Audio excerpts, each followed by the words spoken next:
The monster from the Backrooms isn't even the scariest part. There are many different kinds of monsters in horror movies. Okay, we've all seen them. You have Jason, you have Terrifier, that's a pretty scary dude. You have the monster from, well, not really a monster, but the Saw movies. There is just like a dude who's slightly elderly. Uh, there are many different kinds of monsters. And the earlier that you see the monster, the more that it affects you. Maybe you get an adrenaline rush, you get some type of effect on the audience. And then when you basically know what it is, right? It's revealed what it is. That's fine. The Backrooms is different though. It's a kind of horror where it's liminal spaces. It's based on like first of all meme culture, but afterwards, the creepy pastas. And there are many different versions of these, and the versions that they went with in this movie are kind of better. They're the better versions of the horror because there's many different types of these creepy pastas. And what the director chose to do here was more interesting because it's a slow burn. The movie is very unsettling, especially in the beginning and towards the middle part. And once it really takes off and you see the monster of the movie, you realize that it's really not about the monster at all. It's really not that. It's a completely different type of horror movie because the thing that really scares you or gives you anxiety in this is the fact that you don't really understand it. It's connected to something very human, and that's like the human claustrophobic anxiety. Like when you're in an empty elevator and you're kind of afraid that it stops midway and you won't be able to get out. That's that sort of thing here, right? That's the unsettling part of the Backrooms. That's why this became such a big phenomena. It's because there's the idea that you can walk through a labyrinth and not make your way out. Okay, this same thing has happened to me when I was a kid. We went into this building and we went in an elevator. It wasn't an abandoned building or anything, but we went down this like bunker basement type of deal. And once we were there were 3 hallways, and we could pick where we wanted to go between these 3 hallways. And my friends were like, "Yeah, let's go. Let's check this out." I was like, "Nope, nah." And I went back because once you go there in the dark, you might not be able to make your way back out. It's the same thing with the Paris catacombs where it's like essentially a big maze and people have not come out of there. It's that same type of primal fear. It's the same thing as the fear of heights, the fear that something might happen to you. It's basically instincts. You have these instincts that are meant to protect you. And that's what the Backrooms basically preys on. But the monster itself is unsettling because it's not something that understands reality itself. Okay, it's not like the villain from Saw who understands human nature and he knows how to exploit you. It's not like Terrifier where he understands, what sadism is and he just revels in pain. No, this is something which does not really understand humanity.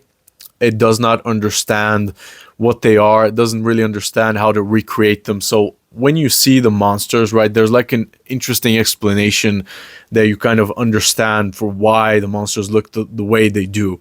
But really, I think that the creepypasta phenomenon, the way that the monsters look there, it's mostly because of Slender Man and that sort of thing. There's like a certain type of aesthetic there, and it's very similar to what you see in this movie.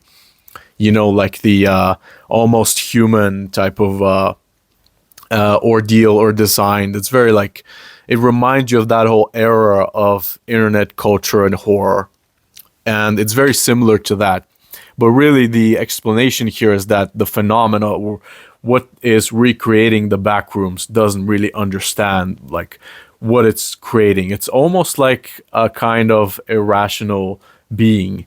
And that is in some ways anxiety inducing. The idea that you can fall prey to like a godlike Lovecraftian type of creature that does not understand what it's doing to you. It's just doing things for the sake of doing them.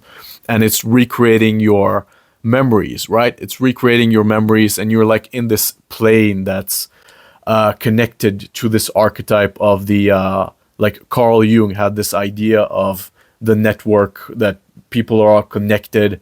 And so this is basically a thing that grows through the memories of people, right? And once you end up there, you can't get out. You know, what's interesting is that the primal fear here is that people have of the idea that you can end up in a place and it's all fine and dandy and it's all interesting and fun, but what if you can't get out? You're far away from home and it's fun and very nice as long as you can get back to your original starting point. Once you realize that you might not be able to come home, that's when your heart goes out of your chest, okay? This is a feeling that probably everyone has felt at some point, and this is the feeling that this movie preys on with like the total vibe, the idea that you don't know what's gonna come out behind the horror, behind the corner. Like that's the horror, that's the main thing, that's the silence itself is the scary part. It's not the monster, it's not the creatures, it's not the idea that something might be chasing you. That's not even the worst part, okay? That is not the thing that's horrifying here. It's the idea that you could be endlessly trapped somewhere and you might not be able to get out and you might not be able to go home or go back, right? And on top of that, this is a place that actually changes you while you're there. You know, you can become entrapped even further and not be able to make your way out. So yeah, let me know in the comments, have you ever had a feeling like that where you were like in a forest or somewhere and you were suddenly like, I don't know if I can make it out and go back the same route that I found. I lost it in the grass. That's when you realize, if you've had a feeling like that, that's why you understand why this movie is so unsettling. It's not just because of the creature, you know, it's not just because of the fact that you can have a hallucination or something chasing you or something can actually harm you. It's the idea, it's the fantasy of your imagination, the fact that you can see it. And once you get that, you know, I can't find my way back feeling in the forest, it's pretty terrifying if you've ever felt that. That's why, you know, you always carry a flashlight. But that's really what this movie is. You know, it's the isolation, the silence, the idea that you might not be able to come back. Listen, the guy, Clark, in this movie is able to come back and talk to his therapist, and he's able to, you know, return until, you know, later on that changes. But the point is, it's also alluring. So if you were to end up in a place like that, like a magical astral forest type of place, and you're able to come back from that, you would be pushing more and more. You would be pushing the limits of that eventually. You would want to come back to explore it again and again. So there's like a false sense of safety there, obviously, in something like the Backrooms.